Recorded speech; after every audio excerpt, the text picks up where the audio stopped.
Hello po sa ating lahat, Kuya Earls. Hello guys! Muling pagbabalik sa ating munting channel, Kuya Ars. Maganda ang topic natin ngayon guys. Patungkol po ito sa issue ni Idol Dan at ni Diwata Joy. Yun po, masaksihan po mga kalingap. Nagsasabi na po si Idol Dan sa ating mga supporters, sa ating mga bumati ko sa kanya. May sagot na po siya mga kalingap sa kanyang live streaming.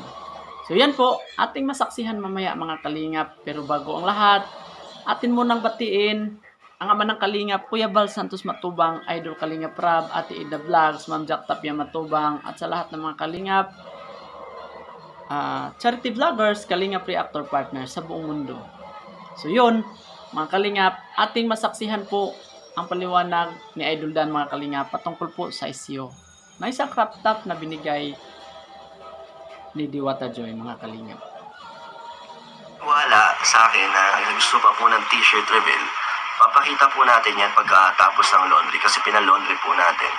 Baka hindi ko pa alam kung kailan po. Pero sa mga hindi po naniniwala, papakita po natin yan. Huwag po kayo mag-alala.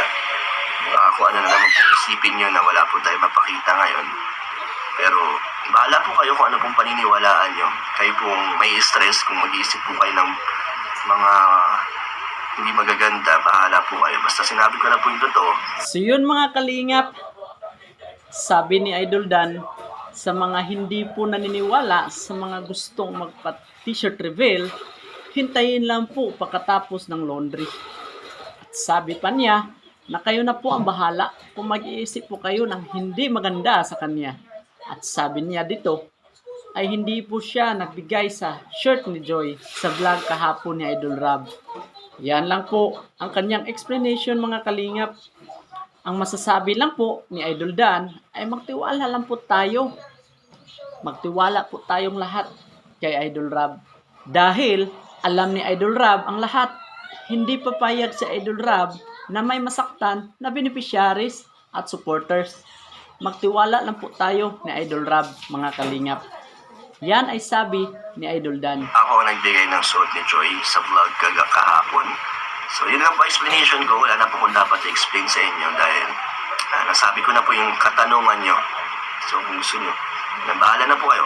Basta ang masasabi ko lang po sa inyo, magtiwala lang po kayo kay Kalingap Rab. Lahat po yan ay alam po ni Kalingap Rab ang mga pinapakita niya sa vlog at hindi niya po kahayaan na may masira at may masaktan po sa mga beneficiaries natin at syempre sa mga supporters. Iniingatan po yan ni Kalingap Rab. Kaya tiwala lang po kayo. Yun mga kalingap, at sabi doon ni Idol Dan, huwag kayong mag-isip na negative at huwag niyong pangunahan si Idol Rab. Huwag po tayong maging toxic, lalong-lalo na po sa mga community ng Dandet. Dapat one kalingap, one family. At good vibes lang po mga kalingap. Nasabi na po lahat ni Idol Dan. Ang mga tanong niyo po, ang dapat gawin po dito ay magmahalan at suportahan ang bawat team ng kalingap. Dahil wala naman talagang issue. Hindi naman po ito big deal mga kalingap. Sana po maging okay na po at maging normal na po ang lahat. Yan po ang sabi ni Idol Dan mga kalingap, no?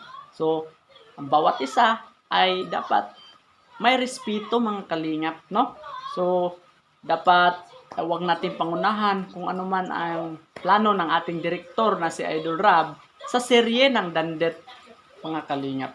So, yun lang po mga kalingap.